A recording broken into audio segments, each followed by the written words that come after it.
자, 오늘은요, 손절에 대해서 얘기를 해 보겠습니다. 최근에는 좀 이제 괜찮아졌지만, 불과 일주일 전만 해도 뭐 러시아와 우크라이나의 전쟁 이슈가 크게 부각이 되면서 증시가 큰 폭으로 하락을 했고, 그러는 와중에 이제 저는 못 견디겠어서 전량 손절했습니다, 뭐 이렇게 말하는 사람들도 커뮤니티라던가 주변에 꽤 있고, 그리고 작년 한 해부터 계속 너무 계좌가 안 좋아졌다, 더 이상 못 견딜 것 같다 라는 생각에 이제 손절을 해야 될 것 같습니다 라고 얘기하는 분들도 있고, 어쨌든 이 손절에 대한 게 이제 체감적으로 많은 분들께 와닿는 것 같아요. 그동안에는 이제 사실 그런 거죠. 내가 이거를 가지고 있는 주식이 좋은 것 같기도 하고 안 좋은 것 같기도 해, 들고 있다 보니까. 근데 옆에 더 좋은 게 보여. 그래서 조금 지금 손해지만 이거 손해 보더라도 팔고 저 다른 주식 사가지고 수익 많이 내야겠다, 이런 식의 생각을 했다면은, 지금은 조금 약간 악에 바친 느낌? 야, 이거 내가 좋은 줄 알고 샀는데 배신당했네? 이거 지금이라도 늦었지만 손절한 다음에 이 큰 폭의 손실을 다른 주식으로 만회해야겠다 라는 생각들을 하는 거예요. 그러면서 이제 손절이 과연 옳은 선택인가요? 손절을 하려면 어떻게 해야 잘할 수 있죠? 이런 식의 이제 질문들을 하시는 거를 보고서 제가 말씀드리고 싶은 게 있어서 이렇게 영상을 켜게 됐고요. 결론부터 말하면은, 그렇게 좀 감정적으로 내가 조금 지쳐서, 내가 지금 주식이 잘 안 돼서 그런 마음으로 손절을 할 생각이라면은 하지 마세요. 저는 예전 영상에도 말했지만 보편적으로도 손절이 존버보다 안 좋다라고 얘기를 했어요. 다시 말하면은 손절할 바엔 차라리 존버하세요 라고 얘기를 하는 사람입니다. 근데 이게 존버를 하면 뭐 물려있던 종목들이 다시 본전을 가고 수익이 나고 그냥 그런 이유 때문에 존버를 하세요 라는 얘기가 아니에요. 반대로 손절을 하면은 손해를 보니까는 손절 절대 하면 안 됩니다, 이런 얘기도 아닙니다.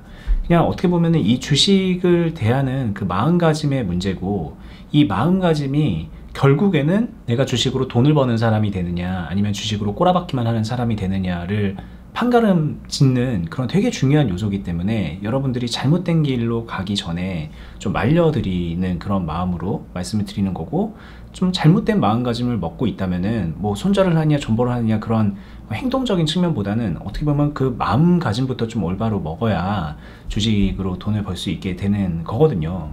저는 그렇게 생각을 하고, 그리고 이제 다른 게 아니라 제가 그렇게 과거에 경험을 해왔기 때문에 제 경험을 토대로 이제 말씀을 드리는 겁니다.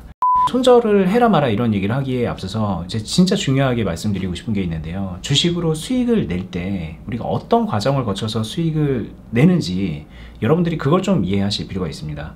주식으로 수익을 낼 때는요, 어떤 주식을 사잖아요. 그렇게 주식을 산 다음에 그 주식이 막 주구장창 올라가지고 떨어지지 않고 오르기만 해가지고 주식으로 수익을 막 빵빵빵빵 터트리기만 할 수는 없습니다. 뭐 그런 경우도 있죠. 내가 그냥 샀는데 기분 좋게 오르고 상한가 가고 막 그래가지고 마이너스 한 번도 안 보고 주식으로 큰 수익 내는 경우도 있을 겁니다. 그게 어떤 분들은 사자마자 그렇게 되는 분들도 있고, 어떤 분들은 한 10년 주식했는데 한 번 그런 게 찾아오는 경우도 있고요. 어떤 분들은 종종 그런 케이스를 만나기도 합니다. 근데 중요한 거는 이렇게만 수익이 날 수는 없어요. 정말 대부분의 경우에는 마이너스를 거쳐갑니다. 우리가 사자마자 사실은 마이너스예요.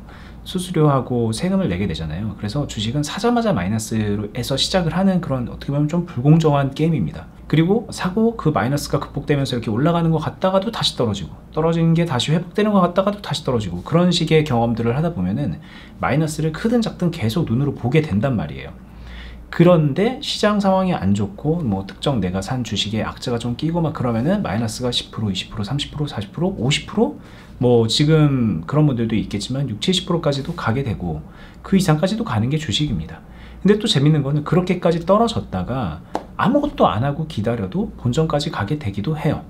근데 그렇게 많이 떨어지는 케이스도 드물고, 그렇게 많이 떨어졌다가 다시 본전이 가게 되는 경우도 드물죠. 대부분의 경우에는 그냥 자연스럽게 올라가기도 하고 내려가기도 하고, 이 내려가는 자연스러운 폭이 어떤 분들은 뭐 마이너스 5%, 10% 정도를 생각할 수 있겠지만은 20, 30%까지도 저는 자연스러운 파동이라고 봅니다.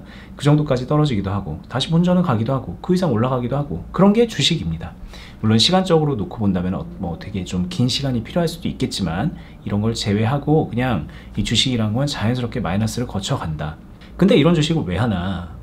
그렇게 손해볼 수 있다는 건데 왜 하나? 라고 우리가 이제 궁금증을 가져봐야 되는데, 결과적으로 주식이 이렇게 올라가고 내려가는 이런 와중에 매매를 잘하면, 매수와 매도를 잘하고, 그리고 때로는 뭐 홀딩 그냥 기다리기도 하고, 뭐 때로는 관망, 뭐 이런 좀 관망이나 홀딩 같은 좀 기다림의 행동을 섞어주면서 매수 매도를 잘 하면 이 안에서 내가 이 주가의 흐름과 무관하게, 어떻게 보면 좀 무관한 거예요. 무관하게, 왜냐면 이렇게 떨어지고 본전 오는 와중에도 제가 이렇게 밑에서 잘 사서 모아갔다면은 누군가는 본전 가는 상황인데도 나는 수익을 낼 수 있거든요. 그러니까 어떻게 보면 이 주가의 흐름과 무관하게, 주가의 흐름에 절대적이지 않게 내가 언제 어떻게 사고 파느냐에 따라서 나는 수익을 낼 수도 있고 누군가는 잃을 수도 있다는 거죠. 이거 알잖아요.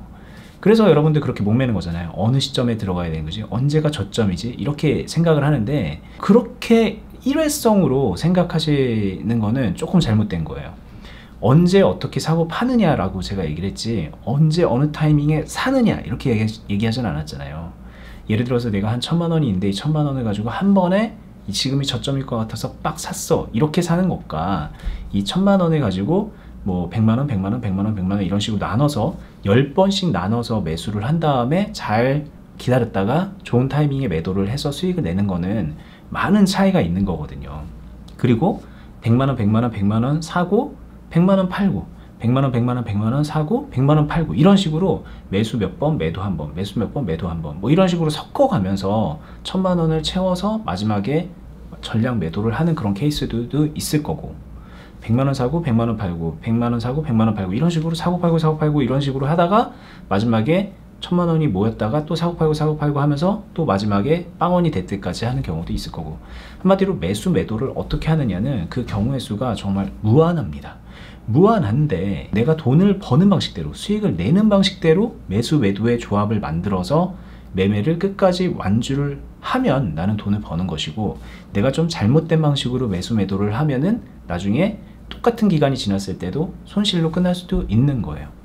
그리고 이런 케이스도 있습니다. 내가 주식을 잘 사고 팔고 했는데 갑자기 막 시장에 안 좋은 일들이 터지면서, 뭐 전쟁 같은 그런 이슈가 터지면서 막 꼬꾸라지는 거야. 그 전까지는 누가 봐도 객관적으로 잘했어요. 근데 막 꼬꾸라지니까 내 주식이 막 떨어지고 마이너스 20%, 마이너스 30% 이렇게 가는 거예요. 근데 거기에서 감정적으로 짜증이 나니까 이거를 손절한 다음에 다른 주식을 사야겠다라고 마음 먹을 수도 있잖아요. 이 말은 잘 해오다가 한순간에 감정적으로 이 판을 뒤엎어 버리는 거예요. 바둑 두는 거로 생각을 해보면 되는데, 잘하는 사람하고 바둑을 두고 있었어요. 한 중간쯤 되니까 내가 좀 질 것 같은 거야. 끝까지 가면 이길 수도 있었어요. 굉장히 힘들고 답답한데 잘 고민해서 했으면 이겨서 상금을 받을 수도 있었는데, 감정적으로 그 바둑 판을 엎어버리는 겁니다. 이런 경우가 주식에서도 종종 일어나는데, 그게 여러분들이 감정적으로 뭔가 지쳐서 안 될 것 같아서 무서워서 손절을 하는 경우를 말을 하는 거예요. 되게 다양한 케이스로 손절을 합니다. 근데 많은 분들이 핑계는 있어요. 이거 주식 지금 좀 약간 안 좋은 것 같아, 옆에 게 더 좋은 것 같아, 그래서 나 지금 이거 손해보더라도 팔고 옆에 거로 가서 수익 많이 낼 거야, 이런 핑계가 이제 대표적인 핑계인데, 이건 어디까지나 핑계입니다. 지금 이게 왜 안 좋아 보이는가를 생각해보면 그동안에 내가 잘못 매매를 해왔기 때문에 안 좋아 보이는 그런 케이스가 더 많아요. 사실은 나는 진짜 좋은 주식 샀는데 떨어지더라. 예를 들면은 삼성전자. 삼성전자도요, 고점에서 그렇게 몰빵을 했으니까 지금 막 마이너스 20%, 30%지. 이것도 잘 모아온 사람들 같은 경우에는 떨어지는 와중에도 적절하게 이렇게 조금씩이라도 수익 내면서 물량을 모아온 분들도 있거든요. 한마디로 삼성전자가 나쁜 게 아니라 내가 삼성전자를 잘못 매매했기 때문에 지금 되게 안 좋아 보이는 상황을 맞이한 거고, 그래서 감정적으로 짜증나니까 옆에 종목이 더 좋아 보이는 거고, 그래서 이 종목을 잘라내려고 한다는 거죠. 이런 마음으로 손절을 하면, 이렇게 해서 손절하면 손해도 당장 보는 거고요. 그리고 더 중요한 건 뭐냐면 나에게 주어지는 경험치가 없습니다. 자, 제 유튜브를 보고 계신 여러분들은 지금 주식을 하면서 두 마리 토끼를 잡아야 돼요. 첫 번째는 수익입니다. 돈 벌려고 하는 거니까 당연히 수익이고요. 두 번째는요, 여러분들 경험치를 좀 제대로 쌓아야 됩니다. 여러분들이 하는 행동 하나하나가 다음 여러분들의 주식 하는 데 있어서 자양분이 돼야 돼요. 그런데 지금 내가 좀 감정적으로 힘들고 짜증나고 옆에 게 좋아 보인다는 이유로 잘 두던 바둑을, 판을 뒤엎으려고 한다. 잘 하던 그 주식을 내가 그냥 잘라내려고 한다, 손해를 보면서. 그렇게 되면은 그거는 경기를 끝까지 뛰지 않고 중간에 포기하는 거잖아요. 포기하는 사람한테 무슨 경험치가 있겠냐는 거죠. 마라톤이라고 생각해 보세요. 주식을 이제 마라톤하고 많이 비유를 합니다. 되게 좀 클래시컬한 비유죠. 근데 마라톤 훈련을 하는데 중간에 힘들다고 그만두는 거예요. 계속 마라톤 경기를 나갔는데 끝까지 달려볼 생각을 하지 않고 막 뛰다가 중간에 힘들다고 그냥 그만두는 겁니다. 그럼 그게 마라톤에 무슨 도움이 되냐는 거죠. 나는 뭐 끈기가 없는 사람인가 보다 그러면서 괜히 스스로를 되게 안 좋게 생각하게 되고 그런 결과밖에 안 나오는 거거든요. 여러분들이 주식을 지금 들고 있다가 손절을 한다는 거는 그동안의 과오를 인정하는 거는 돼요. 근데 앞으로 나아가는 데 있어서는 도움이 하나도 안 돼요. 저는 그렇게 생각합니다. 물론 손절을 해야 될 때가 있어요. 반드시 해야 되는 때가 있습니다. 내가 이거를 들고 있는 것보다는 손절하는 게 무조건 나을 때가 있겠죠. 상패가 막 걱정이 된다던가 되게 이상한 시그널이 보여서 이 주식이 정상적인 주식이 아닌 거라고 판단이 들 때, 그럴 때는 손절해도 돼요. 근데 그런 경우는요, 솔직히 그 주식을 애초에 안 샀어야 되는 거예요. 되게 좋은 주식인데 갑자기 그런 일이 일어나는 경우는 정말 너무너무 희박합니다. 모르고 샀는데 그런 일을 당하지 않는 이상은 너무너무 희박해요. 또 그런 경우는 어떻게 생각해보면 애초에 모르고 산 게 문제잖아요. 근데 그 모르고 산 거라는 거가 되게 많은 걸 담고 있는데 어떻게 주식을 하는지 모르는 사람이 그 주식을 손절한 다음에 다음 주식으로 수익을 낸다? 저는 그것도 되게 아이러니한 그런 거라고 생각을 해요. 테마주 고점에서 사가지고 어이없게 마이너스 50% 까인 사람이 손절한 다음에 다음에 들어가는 주식이 한 90% 이상은 또 고점에 있는 테마주입니다. 근데 그런 다음에 또 50% 깎는 거예요. 이런 행동을 왜 반복하냐는 거죠. 차라리 내가 고점에 들어가서 50%가 지금 물려 있다면 그냥 존버하세요. 존버해서 다시 그 주식이 고점에 올라가는 거를 기다리는 게 더 빠르다는 거예요. 왜? 지금 그 주식은 적어도 저점일 테니까. 그래서 저는 차라리 그냥 존버를 하라고 말씀을 드리는 거예요. 그런데 생각해보면요, 그냥 가지고 존버하고 아무것도 안 하고 나는 주식 못하는 사람이니까 존버해야지 이런 생각을 갖고 있는 것도요, 이것도 정상 아닙니다.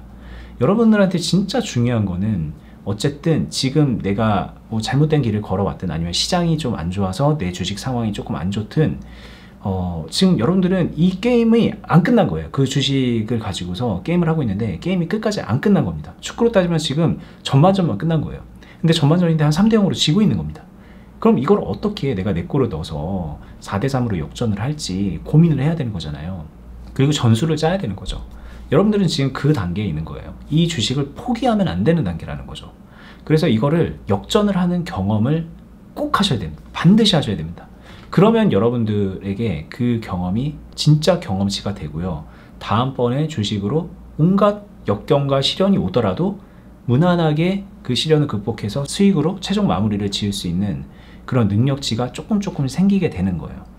근데 그렇게 지금 힘든 시기에 너무나도 중요한 시기죠. 이걸 극복할 수 있느냐 아니냐 포기하느냐, 이렇게 이제 어떻게 보면 기로에 서 있는 그 시점에 여러 가지 핑계를 대면서 나는 손절할래 이렇게 해버리는 거는요, 그거는 다시 말하지만 주식 판 엎어버리는 겁니다.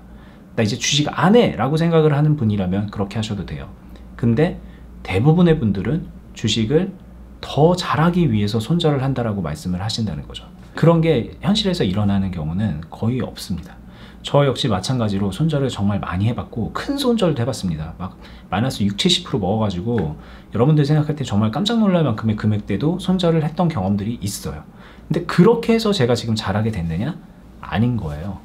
결과적으로는 그런 거는 진짜 하면 안 됐던 행동들을 했구나 라고 나중에 뉘우치는 거고, 그 다음부터 저에게 주어진 숙제는 뭐였냐면, 그래 어떤 상황이 오든 내가 매매를 잘해서 수익으로 마무리를 짓는 그런 경험을 쌓아가자 라고 마음을 먹고, 그렇게 마음을 먹으면 또 그렇게 주식을 하게 되거든요. 그렇게 주식을 하면서 그러면서 실제로 수익도 만들어내고 그때부터 경험치가 쌓이기 시작을 하는 겁니다. 손실을 내면서 경험을 쌓는 게 절대 아닙니다. 주식은 손절하고 나서 저 손해 많이 봤는데 괜찮아요, 수업료죠 뭐, 이렇게 자기 위로하시는 분들이 있는데 그거 절대 수업료 아닙니다. 여러분들의 수업료는 여러분들이 능동적으로 손실 상황을 수익으로 바꿔낼 수 있을 때 그때 그 노력이 수업료가 되는 거지, 그렇게 손절로 시장에다 갖다 바친 돈이 절대로 수업료는 안 되는 것 같아요. 물론 나중에 그렇게 하고서 이 경험들이 다 쌓이고 나면, 예전에 제가 그렇게 의미 없이 손절하고 큰 손절하면서 막 마음 쓰렸던 그게 지금은 어떻게 보면 좀 반면교사처럼 그게 제 경험은 되죠. 근데 그 경험으로 제가 수익 내는 거는 절대 아니라는 거예요. 여러분들도 지금 이제 시장이 그렇게 막 아름답지 않잖아요. 좋지 않잖아요. 꿈을 안고 주식을 시작을 했는데 막 하루아침에 막 수십만 원, 수백만 원, 수천만 원 이렇게 날리는 분들 많거든요. 지금 보고 계신 분들도 그런 분들 많을 것 같은데, 지금 여러분들이 해야 되는 거는 손절도 아니고요. 더 좋은 주식으로 갈아타는 것도 아닙니다. 지금부터 그 꽉 막혀 있는 계좌, 손실로 가득 차 있는 그 계좌를 역전시켜 보는 노력을 해보세요. 어떻게 하는지 모르면은 그 방법을 찾아야 돼요. 거기에는 수업료를 내도 됩니다. 그 방법을 알아내는 데는 뭐 여러 가지 방법으로 수업료를 내도 돼요. 근데 더 좋은 주식 줄게, 나한테 뭐 수업료 내, 뭐 이런 거 하지 마세요. 지금 있는 주식으로 역전을 할 수 있어야 됩니다. 이게 사실 어려운 얘기인 게, 이게 보편적으로는 적용이 되는데 그 어떤 능력을 가지고 있어도 좀 역전하기 어려운 분들도 있을 거예요. 아까 제가 말했듯이 좀 경우에 따라서는 손절하는 게 나은 경우도 있거든요. 근데 그런 케이스는 제가 이제 많은 분들을 봐왔는데 실제로 그런 케이스는 거의 없어요. 대부분의 경우에는 좋은 주식을 들고 있음에도 불구하고 자기가 잘못해서 안 좋은 상황을 맞았고 그 핑계로 이 나쁜 놈의 주식 이러면서 그거를 손절을 하게 된다. 근데 그건 잘못이다. 그 어떤 주식을 갖다가 매매하라 그래도 그분은 그런 결과를 맞게 된다 라는 말씀을 드리고 싶었던 거고요. 여러분들 요즘 힘든데 힘내시면서 오늘 제가 말씀드렸던 역전하는 경험 반드시 하시라는 말씀 드리면서 오늘 영상 여기서 마무리해 보겠습니다. 끝까지 봐주셔서 감사합니다.